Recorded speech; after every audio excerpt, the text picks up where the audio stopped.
Heyo, welcome in. Latest episode of that SEC podcast. I'm your host, Michael Breton.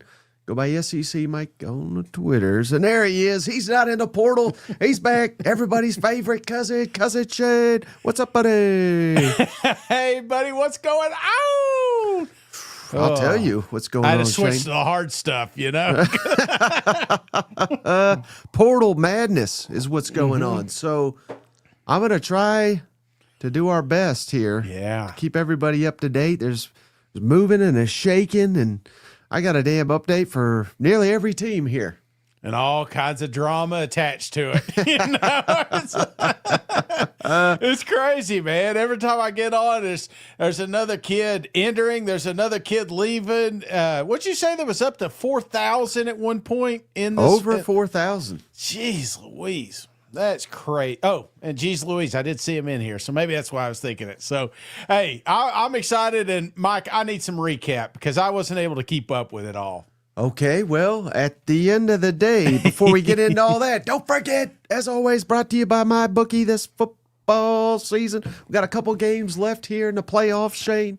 We got NFL playoffs starting this weekend. We got college basketball. Yeah. Shane was supposed to be at the game. He canceled. We got basketball going around, so go check them out. MyBookie presenting sponsor, promo code SEC. Still got their $500 wager-free bet if you use that promo code SEC. And then once you do, go take them winnings, taking them over to Tennessee legend Shane and get you some bottle of the greatest damn bourbon whiskey in the state of Tennessee. You know what? Oh, yeah. I was talking to the cousins over there the other day. They got a lot of special stuff brewing, pun intended. So be sure to check them out. They got two Sevierville locations, one in Nashville. Let them know the cousins sent you. Not only going to get a huge discount, but also a bonus gift. Come on now.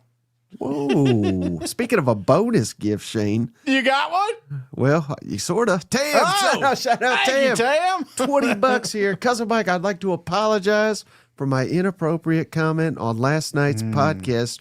You're right. I need to move on and count it as a win. Won't mention him again. Love my cousins. So, and there's a little teaser. If you missed last night's show, go check that out. Try to find that because I shall not repeat what was said, but it was pretty wild.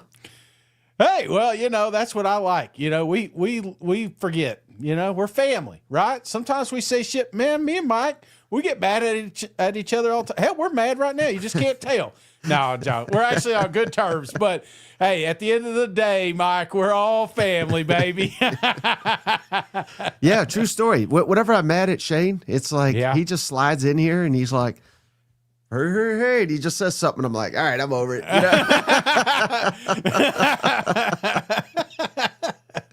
Oh, shit. I love it, man.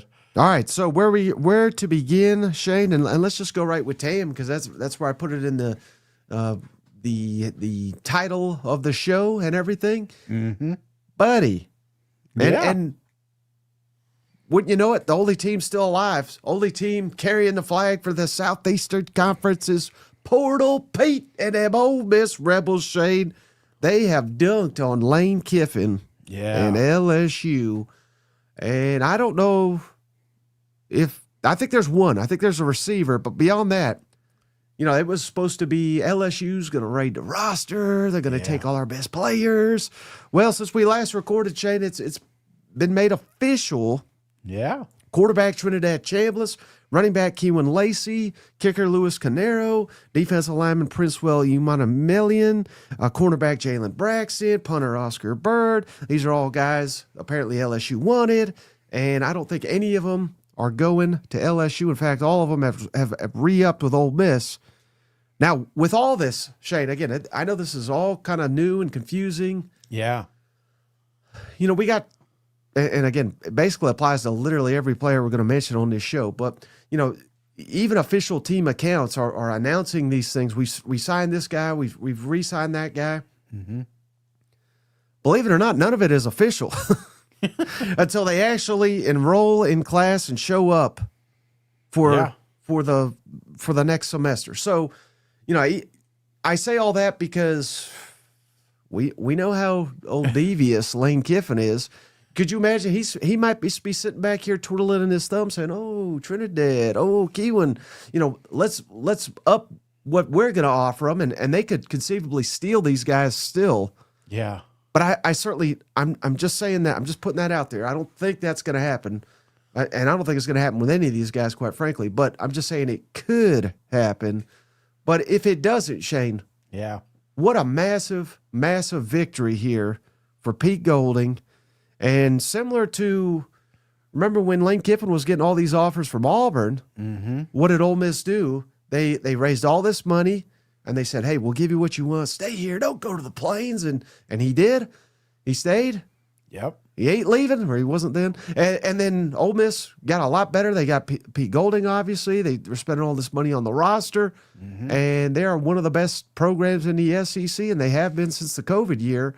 I think losing Lane Kiffin and winning big in the playoff has allowed the money people there in Oxford to say, "I'll give a little extra to keep them away from he who shall not be named." I mean, this is quite literally maybe the best time ever to be an Ole Miss fan. Brother, name another time, right? I mean, you're on the doorstep of a national championship, and your coach that you won't name has left. And, I mean, you got to remember the videos. You remember the video of the phone call? Like, hey, we're going to be coming down. We're going to have so much fun. We're going to go grocery shopping with our carts and everything. Yeah. No, it's not happening. Because why? You created this culture. That's the crazy part. It's like you made this the final destination. You made Oxford the final destination. It may not have been your final destination, but by God, these kids felt like it was, and they're doing something special. Everybody's behind them, and you are right. It's all rainbows and butterflies right now, and if that continues to ride out, you talk about an awesome, awesome story when we hoist a national championship trophy. It's coming back to the SEC, baby. And wouldn't it be wild if it was Ole Miss, who not that long ago, Shane, what they're doing now, which is, I mean, we're all doing it, so it's all perfectly legal. I'm not calling them out. But a little over 10 years ago, the hammer got dropped because we were doing this illegally, with a coach, another loser coach, but who's no longer in this conference. Thank the Lord. But yet, it's just wild how all this could come around, and it could be one of the programs that again in a different era, they'd be getting punished. Here they're getting rewarded for it. Absolutely. It is crazy, right? I mean, it's like I feel bad for some of those guys in jail for marijuana, and then my neighbor over here is smoking it like crazy. You know what I'm saying? I mean, no, he's not, officer. I'm not saying that, but I'm just saying it's just kind of funny how the times have changed, but we're still trying to adjust. And I feel like, and we're going to get to some of these teams, there's some news that's floating around. Well, I don't know if we talk about Texas Tech, but we're sitting here, we're watching a team like Texas Tech, we're watching Indiana do this stuff. It's like we're turning over to a new chapter of college football, and us old farts, man, we're going down swinging. We don't like it, but we've got to adapt, and I feel like the SEC is starting to do a little bit of that here. Right. Hey, shout out to him. Another $20, Shane. Sorry. This is the last time, I promise. But why didn't Lane go after Austin? I assume he's talking about Austin Simmons, of course, who we'll talk about him in a moment, because that's another one officially signed by Missouri. Now, again, he could maybe LSU gets desperate, and maybe they. Again, this is all wild. I mean, I don't think a contract's worth toilet paper these days in college football with all this. So, but again, I'm not suggesting that's going to happen.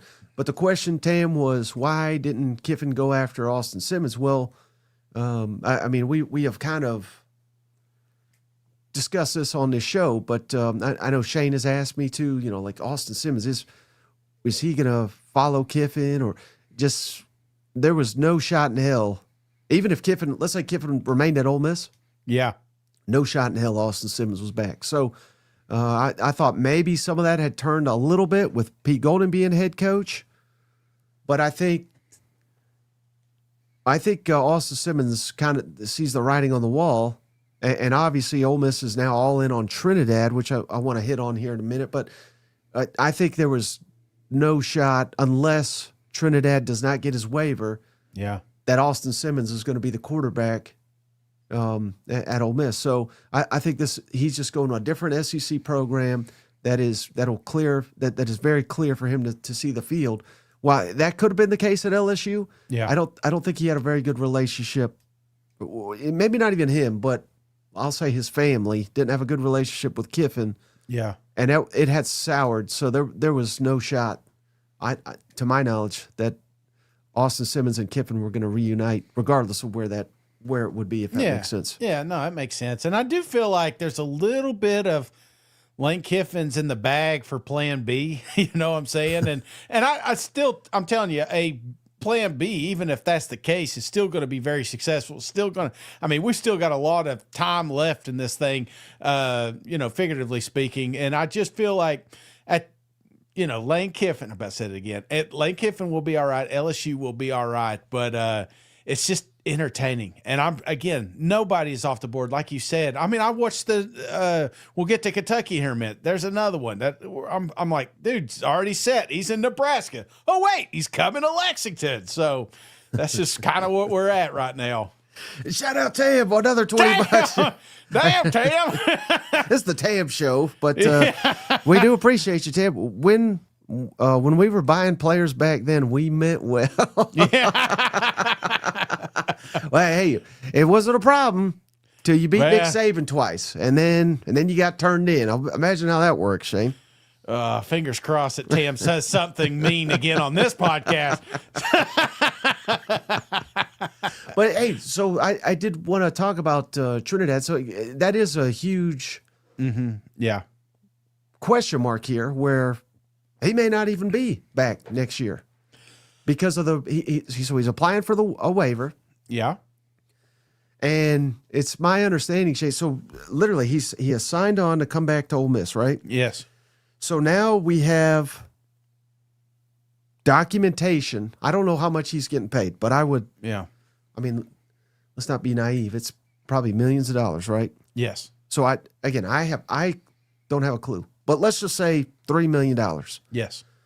It may be a different number, but if he has documentation right now that he stands to make X amount of millions of dollars, and if the NCAA says the waiver, you're denied, all of a sudden, guess what? He can take him to court and say, you cost me X amount of $1 million, and I think Ole Miss is very aware that and he's got this attorney, Thomas Mars, who's he's college football people should know that name. He essentially has gotten all these guys from Cade Mays to I can't think of others, but there's literally 100 guys he has got extra eligibility or like lawyer. He's like the Jimmy Sexton of lawyers, So if you see that name attached, don't worry, the kid's going to be all right. Right. So he's got the lawyer. Yeah. Now they have literally a contract on the table that he's committed to coming back. And if you don't let me come back, you're costing me X amount of. So, again, it seems like it would be a very easy case, even if he doesn't get the waiver, to sue the hell out of the NCAA. So I would imagine they don't want that. So I think they will approve it. But again, I don't know.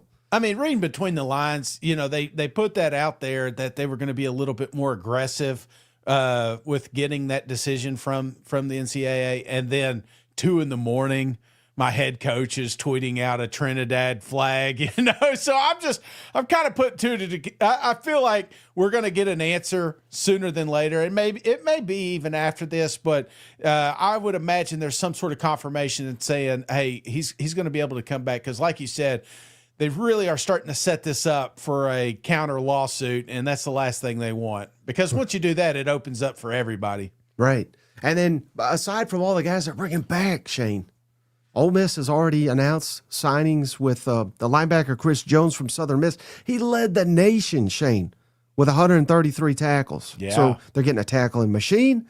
They're getting a linebacker, Keaton Thomas from Baylor, who played under Dave Aranda. It's the same defense as P. Golding. He's had 219 tackles the last 2 years. Yeah. They got a defensive lineman from Florida, Makai Boro, I'm sure I butchered that.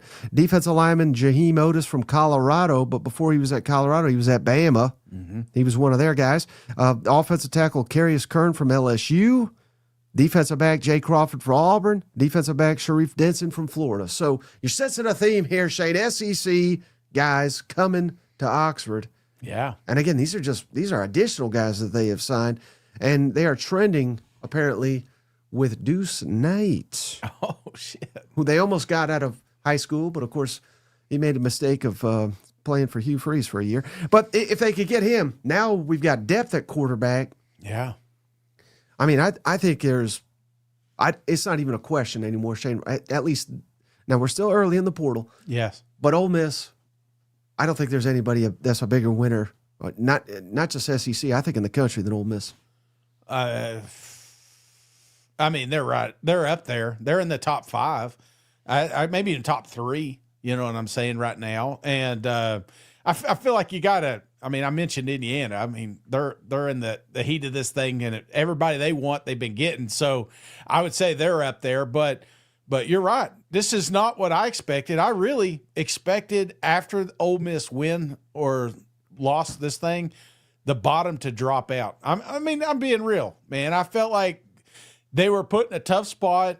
You know, Pete could have been just kind of a mouthpiece for a few years before they got another coach in here. And then look out, man. What if I was really off? Like, we just got our, I'm not saying an upgrade just yet, but I mean, he is winning these playoff games and doing exactly what made Lane special. And that was attracting talent to an Ole Miss team that, quite frankly, wasn't landing rosters like this since Hugh Freeze days, you know?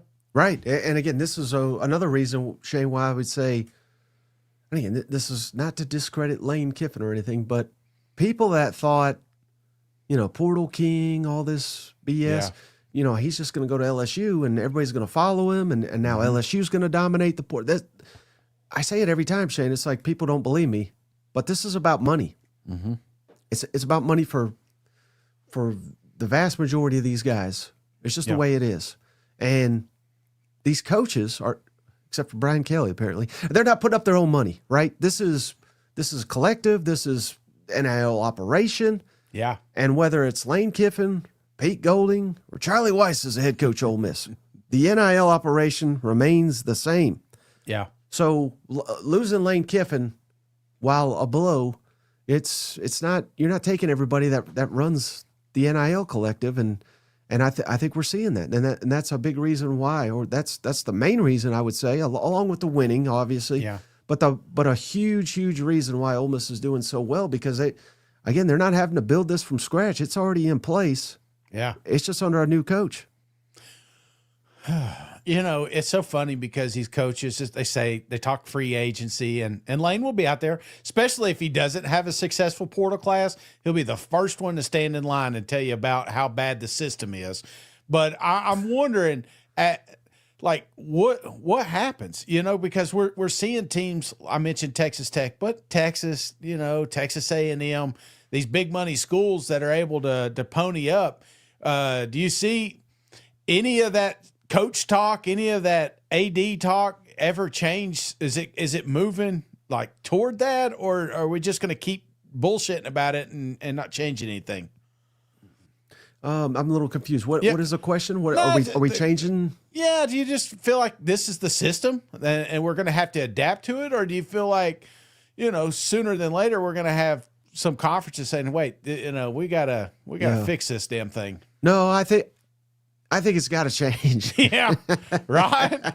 Particularly, I think the major one, and I don't know how they do it, though, to be honest with you, Shane, because they tried to do it, and it got taken to court, and it got obliterated. But they tried to do it where you could transfer once, no issue. Yeah. Everybody's allowed to transfer once, but not multiple times. Yes. And it got blown up in court. So I think that's why you hear, you've probably heard this, but maybe, you know, again, it's a little confusing because this is a pro sports term, but collective bargaining.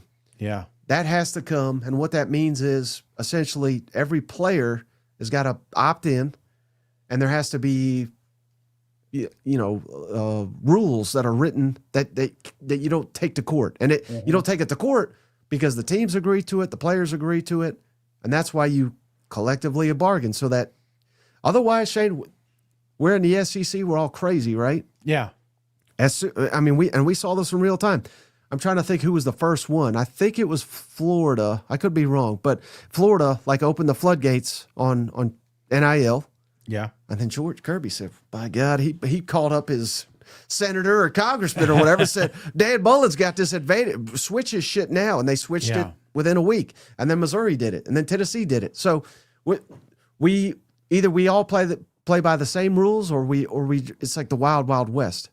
And that's why they need to collectively bargain so that we can do rules that the players agree to, that the schools agree to, and it doesn't get blown up in a lawsuit, if that makes sense. Yes. But maybe because I'm an idiot, and I'm hoping that you can help me out here. But I hear collective bargaining. I hear that thrown around. Yeah. So let's say that does go through. What exactly in your mind do you think that looks like? Well, what that looks like, Shane, and this is why they're fighting it. Yeah. The players are no longer students. They're professionals because they're contracted employees, and that's what they're trying to – that's the old heads don't want that. Yeah. So, but do you think they'll be able to keep some sort of tie to there's not going to be a total separation, but I think if you got to that point, though, you may be able to push the portal – and stuff like that because you're not tied to the school anymore. So exactly.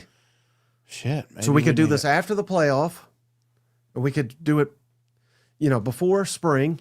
Yeah. If they may do away with spring football the way I hear it. They may just go to NFL like camps kind of style.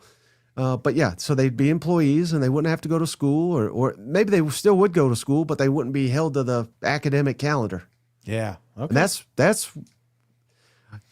Again, am I a huge fan of that? Probably not in the spirit of college football, but we're well beyond, I think Joe Burrow, and hey, I think he had the best season of all time. This is not a knock on him. Yeah. I don't know that he ever set foot on LSU campus to go to school. He did online classes, to my knowledge. Does anyone care about that? No. No, he's a legend, right? And more power to him. But was he really a student? I mean, he was like a professional football player down there, and I think they're all like that. Remember when we were turning in players for cheating on tests? And those were the good old days, weren't they? It was probably Coach O taking his test for him. Don't you think? Hell yeah, man. It's just like overnight we stopped talking about that, and my kids, you remember them getting in trouble for failing drug tests? Like, that used to be a thing, right? Now they're all passing them. Hey, but I didn't want to just bash on old LSU, Shane. Uh-oh. Yeah, they got him one. They got some guys too, Shane. I was blown away by this. So they added this Hawaii receiver that Steven talked about last night. Yeah. Jackson Harris, one of only two players last season, Shane, that had 4 catches of 70 or more yards. So a huge play receiver. He averaged nearly 20 yards a catch, 12 touchdowns. And listen to just his last 7 games, Shane. This is, again, Jackson Harris, Hawaii receiver. Now he's going to be LSU. Perfect fit for Lane Kiffin. Last 7 games last year. 7 catches, 144 yards, 2 touchdowns. Okay, pretty good. 7 catches, 117 yards. 5 catches, 109 yards, 2 touchdowns. 6 catches, 134 yards, 2 touchdowns. 7 catches, 130 yards, 3 touchdowns. 3 catches, 79 yards, and a touchdown. Awful game. And then 4 catches, 153 yards, and a touchdown. I mean, this guy, I'm expecting like Randy Moss over here. You know what I mean? Like, he was just bossing people. So, again, he's getting some guys. And they just added Kansas State receiver Jace Brown, 115 career catches, 1,972 receiving yards, 13 touchdowns. And they got a tight end, Trey Brown from Old Dominion. He averaged over 20 yards per catch. I think they got them some weapons there for Lane Kiffin to work with. Oh yeah. But here's where they're really hurting, Shane. They lost 9 offensive linemen to the portal. Of course, they wasn't a very good offensive line to begin with, and they lost Caden Durham, which is to me that is a big one. Maybe they can get him back now that they doesn't look like they're going to get Keywan Lacey. Maybe they bring him back, but Yep, really got to fix the offensive line. That should be priority number one, even though everybody's going to focus on quarterbacks. Mm-hmm. Let me ask you this, too. When it comes to Lane Kiffin, yep. The Arizona State guy, Sam Levitt, is a popular name. Uh-huh. I'm sure he's going to command, an astronomical figure, and maybe he is the perfect guy. Mm-hmm. But if you're LSU, you're Lane Kiffin, do you need the big name quarterback? Because we saw what they did with Trinidad, and he is just such a good coach when it comes to quarterbacks. Yeah, I'm not saying you can just win with anybody, but I would imagine you don't necessarily have to get the most expensive guy, and I think they could still put together a really good offense. No, I think Jackson Dart was like the only big name he ever went out and got. Matt Corral. You think about all these guys, they were not at the top of quarterback ranking list coming into that season that Lane, kind of took over. So, yeah, I'm not concerned at all about quarterback play here. In fact, if they brought in Johnny Nobody, I would say, you know what? Early Heisman runner right here. You know what I'm saying? What he is doing is he's building around him. And I'm kind of with you. I feel like the offensive line obviously will be addressed here, but a little bit scary just because, this is the SEC, brother. And even though you can field 5, just because you got 5 out there doesn't mean the 5 are going to make it to the end of the season. So I feel like this is a depth thing, and we saw a lot of teams struggle with that this year. And LSU is one of those that if you're losing that talent, you really got to build up behind it. So there is a lot of names in the portal, but damn, there ain't that many good offensive linemen. Right, and again, we've already got this game circled, Shane. Yeah, but week 3. LSU at Ole Miss. There's probably not going to be a better game on the calendar in the regular season for the SEC. Do you think? No, undefeated will be there, right? If they're undefeated, I think if they haven't won a damn game, I want to be there. I don't care about the records. Hell yeah, no, that's going to be awesome. Hey, shout out Austin. Appreciate the donation. How about this, Shane? How do you feel about salary caps? May also prevent all these players from switching teams every year. Yeah, key thing is they have to collectively bargain here. Yep. Otherwise, they'll set these caps and they'll just pay people under the table. This is exactly what will happen. So yeah, but I don't think that's a horrible idea. Yeah, I don't know what. Let me ask you, Shay, because I see this. People get fed up and they're like, "By God, it's transfer portal and yada yada yada." Well, I'll tell you what, it's helping Ole Miss. Yeah, it's helping Miami. It's helping Oregon. It's helping Indiana. The teams in the final. Who was killing is Bama and Georgia. And when it was Bama and Georgia dominating, people were bitching about. I'm tired of seeing. Remember, what was it? 4 years in a row we had Alabama, Clemson. Yeah, and they were like, "Oh, this sport sucks." You one of 2 or 3 teams got a shot. Everybody else, I guess people just like to bitch, but I think this nature is the way it's set up right now. I think it gives everyone a shot, or at least the feeling that they have a shot. Yeah, it's a slippery slope, right? Because it's not, if you go to salary caps, it's not like you're drafting these kids out of high school. You know what I'm saying? The kids still ultimately have a decision on what school they go to. Portal kids will have a decision on what school they go to.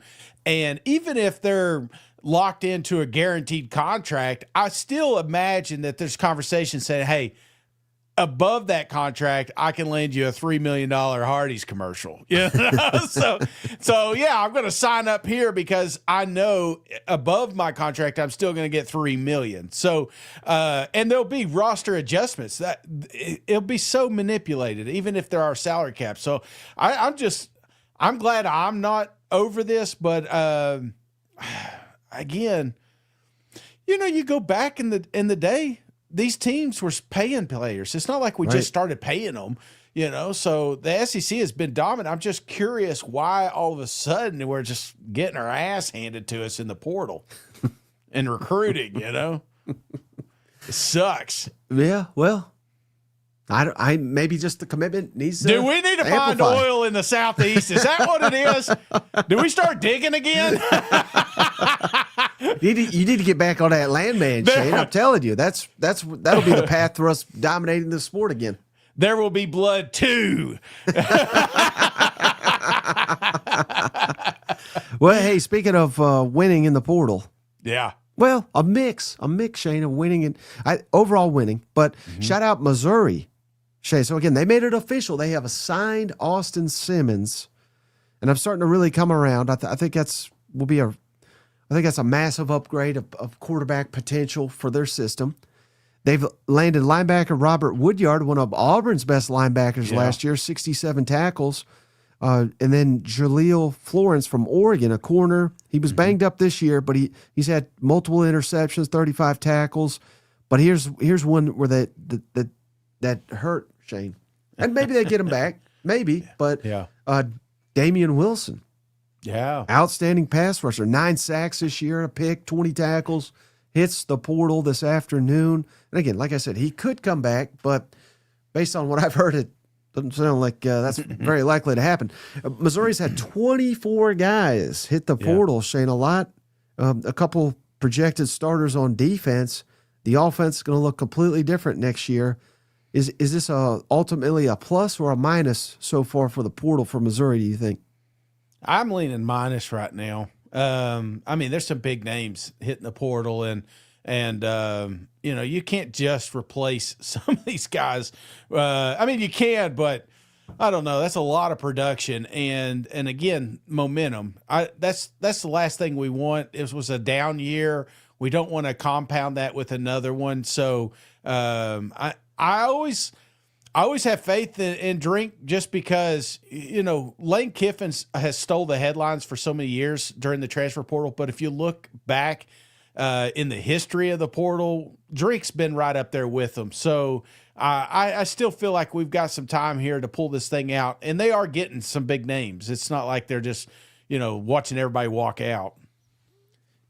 Is there a quarterback, and we'll have all off season to talk about this, but is there a quarterback that's got,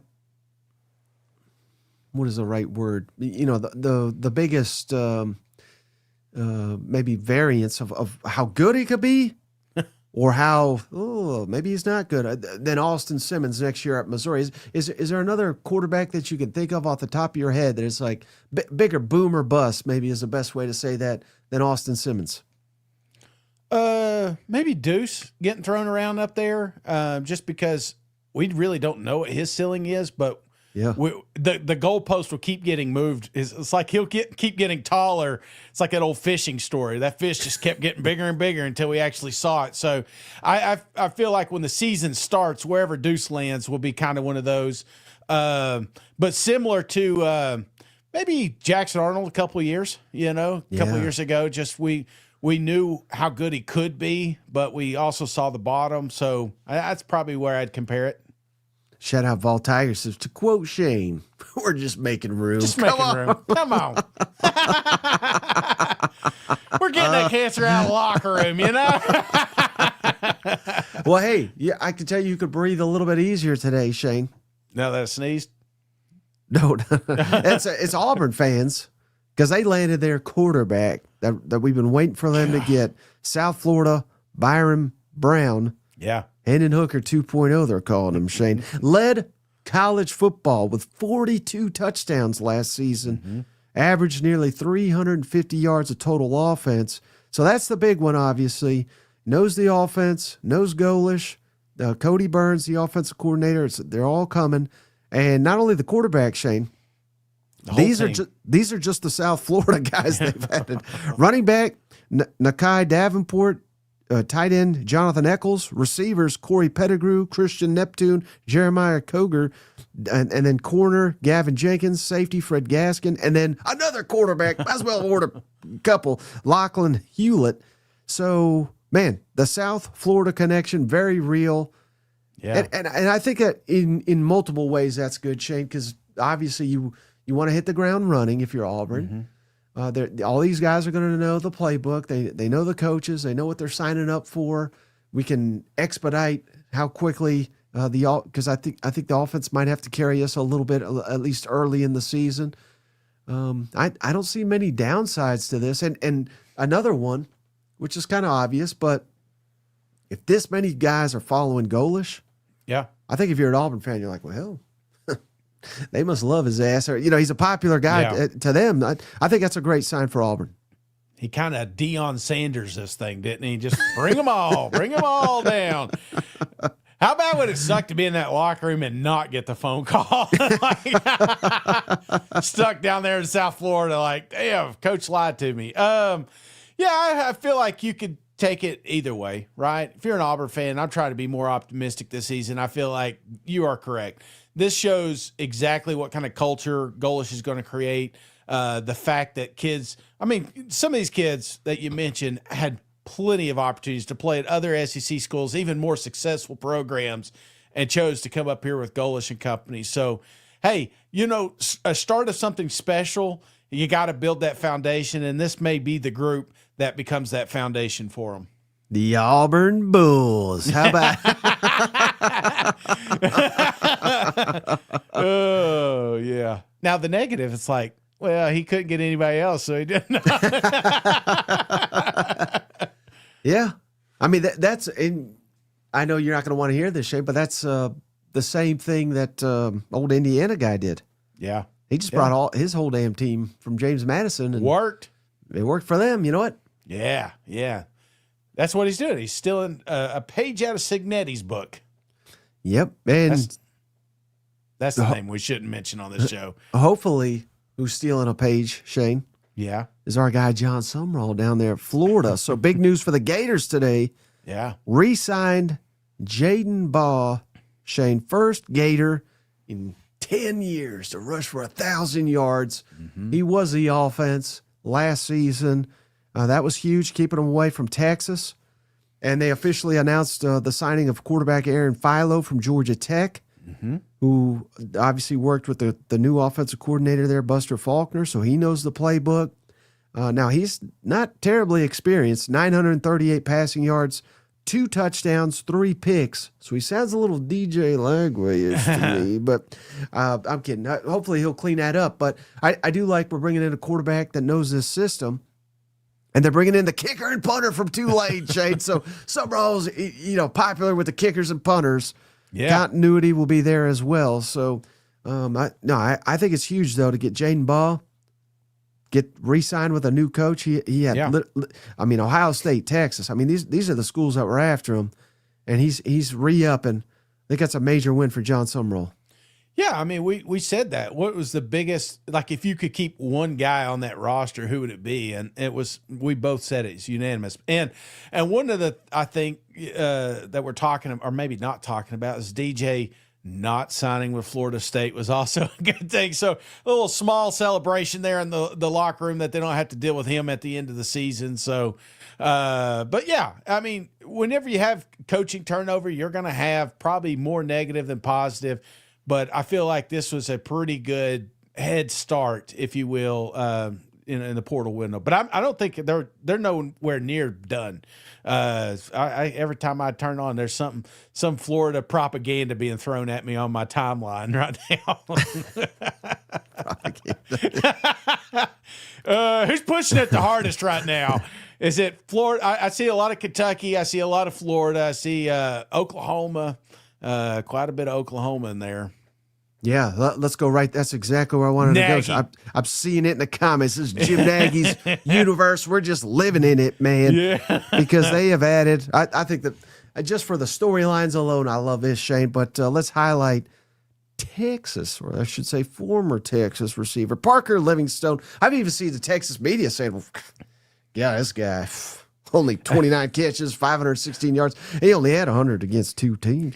I've never seen a media bash a guy going out the door, but that's what they're doing. So yeah. Parker Livingston, and did you see they even leaked how much he's making at Oklahoma? No, allegedly, but again, they're reporting it, $800,000.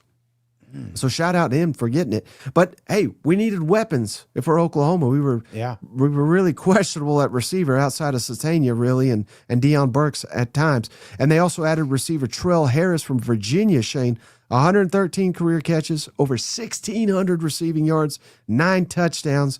They got offensive lineman and Marion Harris from Arkansas. He's one of their better ones. And then you're going to love this guy. This is a cousin Shane's new favorite player in the SEC, tight end Rocky Beers from Colorado State. 53 catches, 564 yards, and 9 touchdowns. They also added tight end Hayden Hansen from Florida. So really adding a lot of weapons. This was, I think, the number one priority for the Oklahoma Sooners.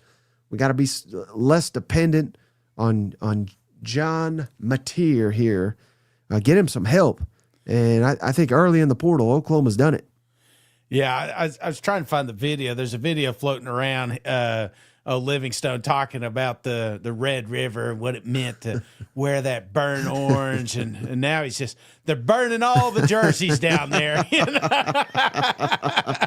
A little extra something on this game, and I can't wait to see it. But, yeah, I tell you, man, Nagy's been on fire. Absolutely. I was excited when they brought him in. We all got enamored by John Mateer coming in and everything, but man, give this guy some time to cook, and that's what he's going to do. He's going to build a sweet roster and keep Oklahoma in the playoffs every year. And they still got some work to do, but damn, talk about a hell of a head start. They got one. Hey, excellent point by cousin Pablo here, Shane. Is there going to be a more high-selling jersey than Beers for Oklahoma?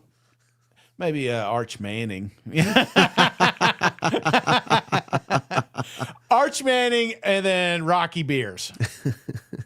I mean, that's jersey, whether he's on the team or not, it's going to be. What's the biggest size you can get in jerseys? Asking for a friend. We'll send you a Oklahoma Beers one for you. Yeah, please. Yeah. You can always tell, like I went have you ever been to North Face before? Oh, yeah. Yeah, so I walked in North Face. They do not have a big and tall section, where they didn't at the time. So it got me a toboggan because I'm leaving here with something, so maybe I have a Beers hat, We'll get you some beers. Don't worry, Shane. Yes, thank you. I know you're getting distracted here. You're getting thirsty. Yeah. Hey, well, maybe this will distract you, Shane. Alabama. Mm-hmm.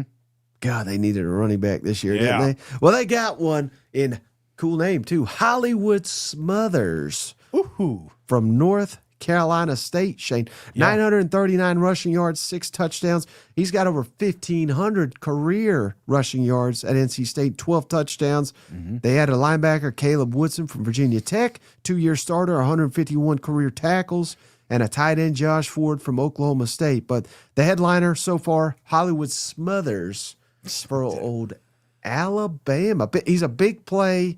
Yeah. Kind of like a Alvin Kamara-esque type running back. That could be huge for the Tide. All names team, too. Boy, we're building it, ain't we? 2 back-to-back here. I love it. Build it. That's what we need, right? Defense, the defense kept us in a lot of games last year, and I feel like you just built some more talent back there. Yeah, Alabama will keep rolling. They're going to find money. Alabama's one of those, it's like, we're not going to talk about I love how people compare how great their program is to how good Alabama used to be. Alabama's still good. They're just barely missing right now, and getting guys like this may be the one that steps them up next year. Yeah, and that is funny, Shane.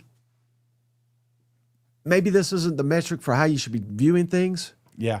But how many SEC programs this year would have switched with Bama? I mean, I think damn near all of them short of Ole Miss. Yeah. You know what I mean? So yeah, they're one of the few, Ole Miss being the other, that got a playoff win. So, it's kind of funny how we view it as like a horrible year, Alabama sucks. Oh, what a horrible, is their quarterback in the portal yet? Yeah, well, let me ask you, because that is obviously a huge talking point right now. Yeah. Ty Simpson, he still's not made a decision to my knowledge. Go to the NFL or get in the portal, come back to Alabama. Yeah. There's rumors, obviously Tennessee we've talked about. LSU is another one. I've heard Oregon. Mm-hmm. What do you think Ty Simpson should do? And is it solely dependent on what his draft grade is, you think?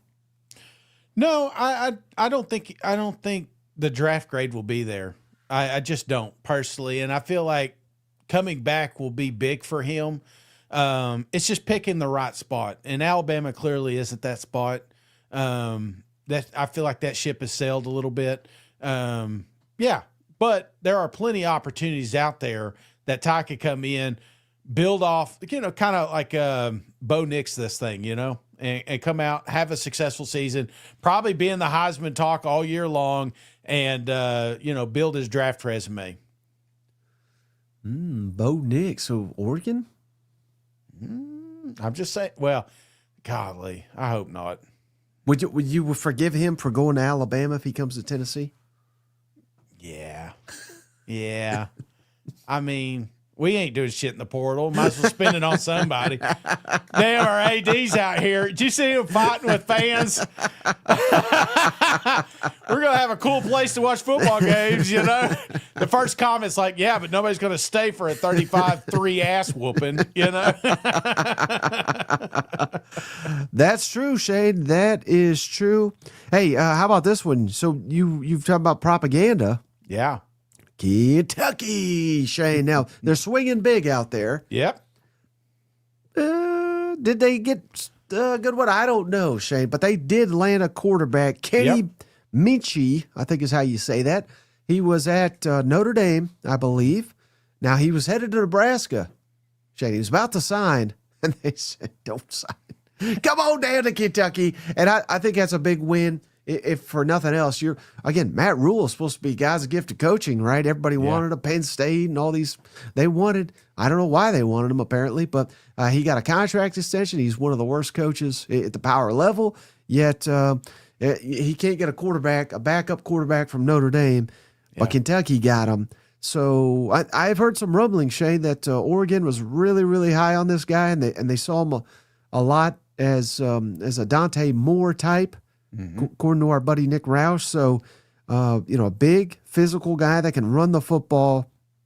And our new coach, Will Stein, of course, he comes from Oregon. So he knows all about this guy. And given his, if you look up Will Stein, if you don't know, his track record with quarterbacks is pretty stellar. So I got to put all my faith in him that this guy, he knows what he's doing when it comes to quarterbacks. But what's your thoughts on adding this backup at Notre Dame, who apparently nearly won the job? I heard he almost had the job. Like they said, I think there's a video floating around, coach regretting, he said, or something along those lines. But I think it's huge. The fact he committed to Nebraska and they're like, hey, you like Lincoln? Wait till you see Lexington. So I think it's a big get because, it's not, it's not a Deuce. It's not a DJ Lagway. It's not one of those names that probably is stealing the headlines, but we're talking about it, right? And if we're talking about it, we're talking about Kentucky.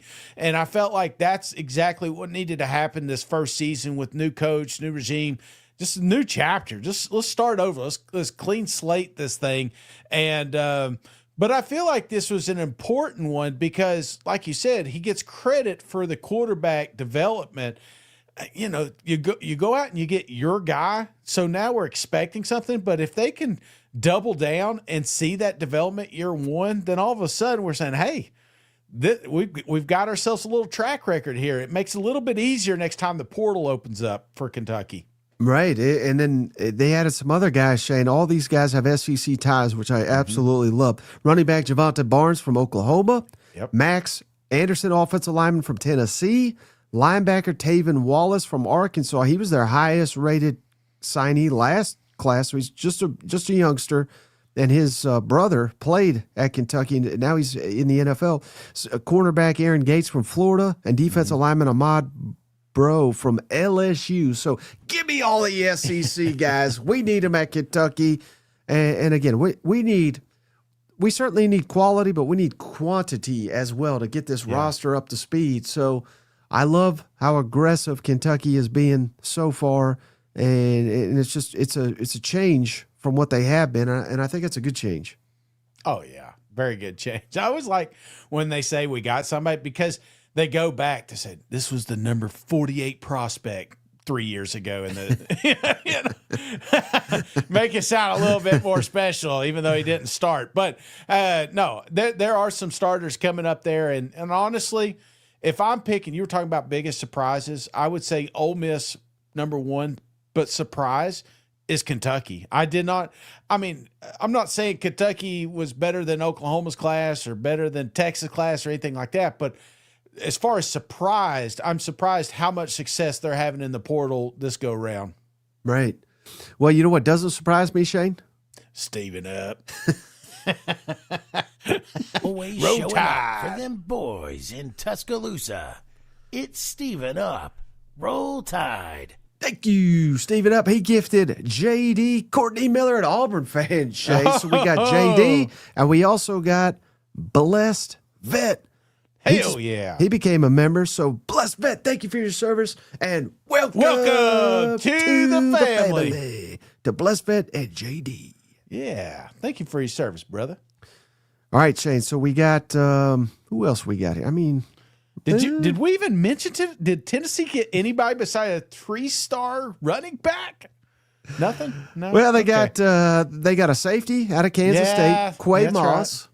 Maybe he's related to Randy. I don't know. And then offensive lineman Ori Williams, one of the 100 out of LSU that left the portal. 6'8", 330 pounds, played in 12 games last year with 2 starts. So that's something.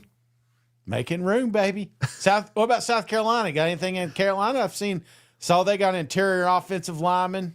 Right. So they had 7 offensive linemen at the portal. Well, I mean, Shay told you, and I'm telling you, this is the move right here. This is the one that moved me to the edge of the seat. Right. So they've added 2 out of the portal on the offensive line specifically. Hank Purvis from Purdue, Carter Miller from Central Florida, and then they added a defensive lineman from Georgia, Jordan Thomas. Yeah. So any lineman we can get from Georgia, I don't care if he never even saw the field at Georgia. If you were at Athens, you're good enough for me to play at any school in the SEC. So I think right now all the money, not all, but the vast majority, Shane, has gone to the retention of this roster. And that's kind of where we were last year too. So I'm not saying that they're done. I think they added a receiver from Oklahoma maybe. So they got other guys that they're targeting right now, but a little bit of a slow start for Carolina out of the portal. And again, Shane Bieber and company, they've got one of the best track records, Shane, of adding guys that the casual fan, well, hell, myself included, has got I'm like, who the hell's this guy? And then turns out to be a really good player, you know? No, I'm just these damn comments. The Cousins are the highlight of this show, and I appreciate you guys hanging out. But Sellers has changed his linked profile to open to work.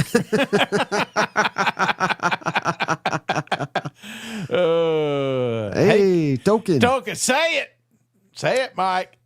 Ole Miss ain't leaving, or he ain't leaving. Then he left, Hey, Cousins, man, those YouTube alerts are lacking. Well, I've heard that. I've heard that from people.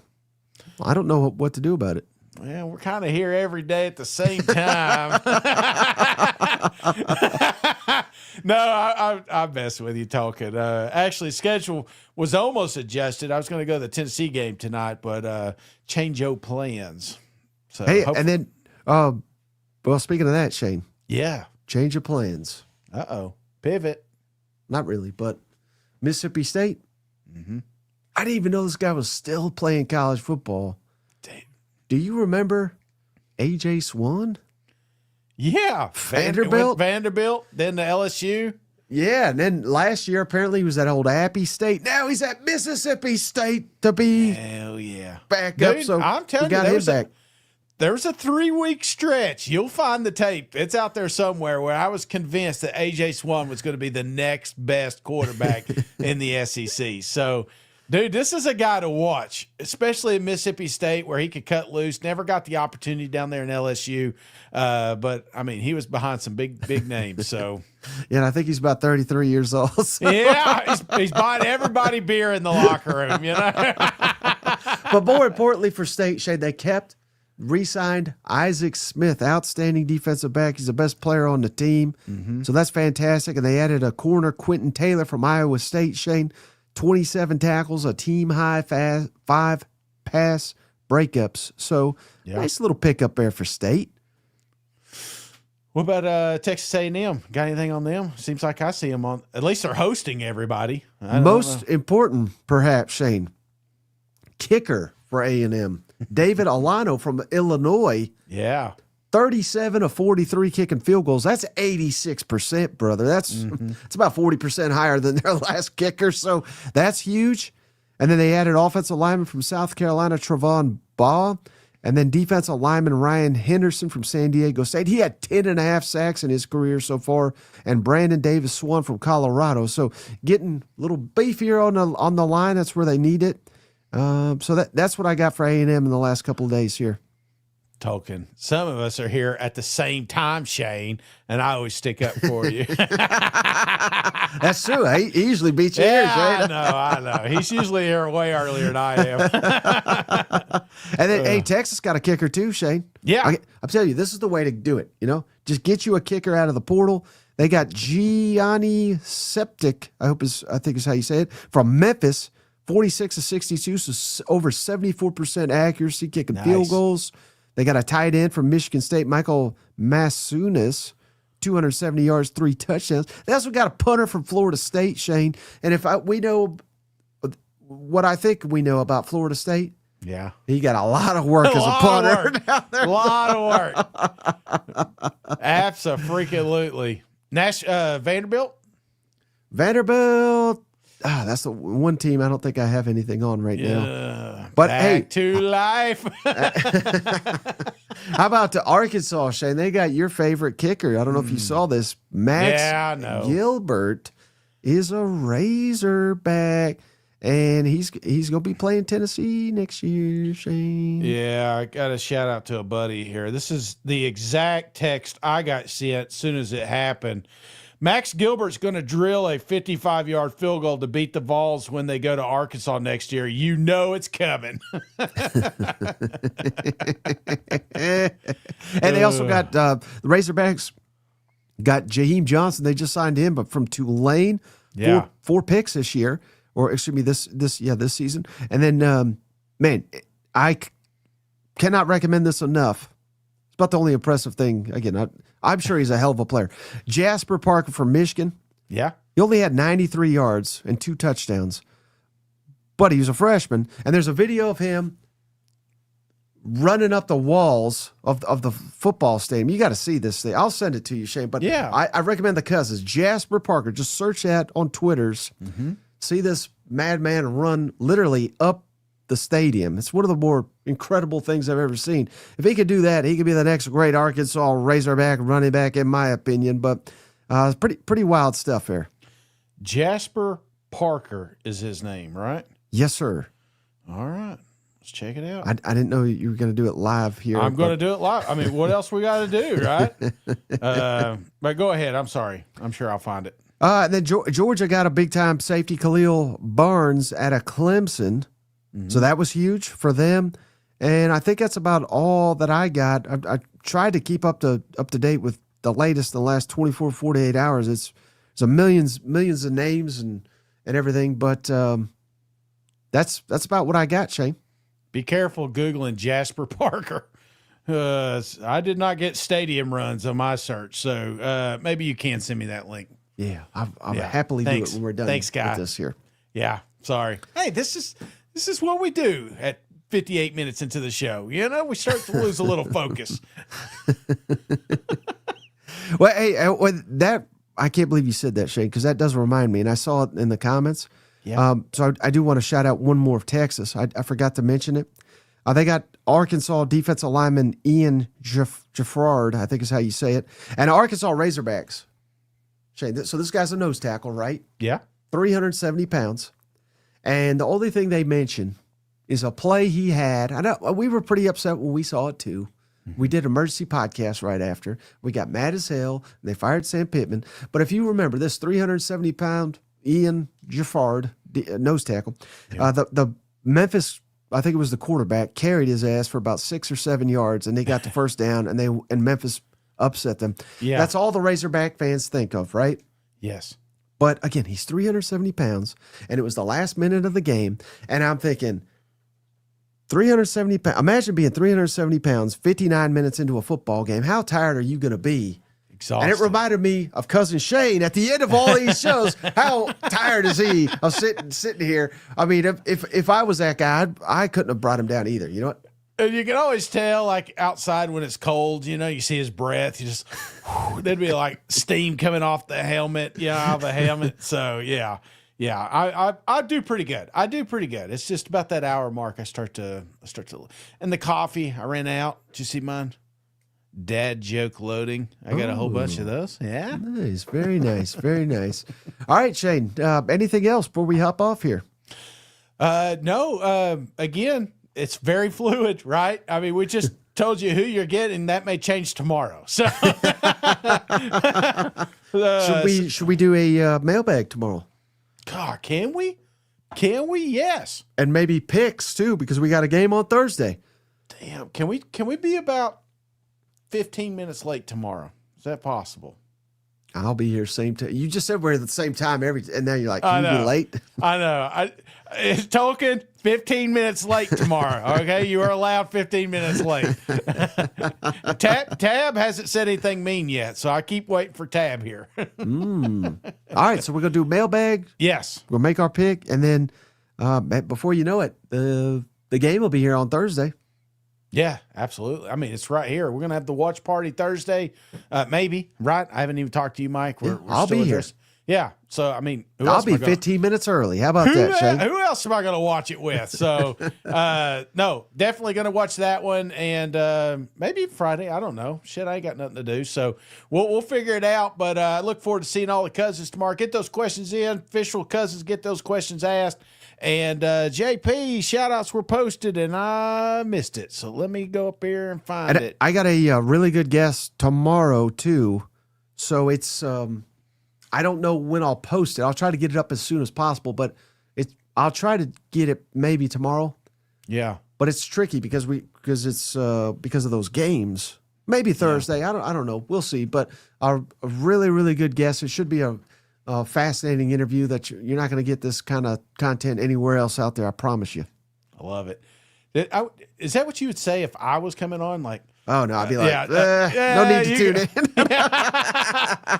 I may do it today, may do it tomorrow. But, JP, I appreciate you, cuz, making the shout-outs at the end of the day. Shout-out, oh, I like that. Goes to Tam B, Freedom Van, Austin Norton, Steven Up, and Tolkien. JP, I appreciate you. I appreciate all the cousins, and I look forward to seeing y'all tomorrow. Absolutely. So until then, we'll catch you on the next one. Bye-bye. See you guys. Go Ball. Hey, buddy, this beer's for you, Mike, and Cousin Shane. That SEC podcast loves the Pirate, and the Pirate loves that SEC podcast. Hail State.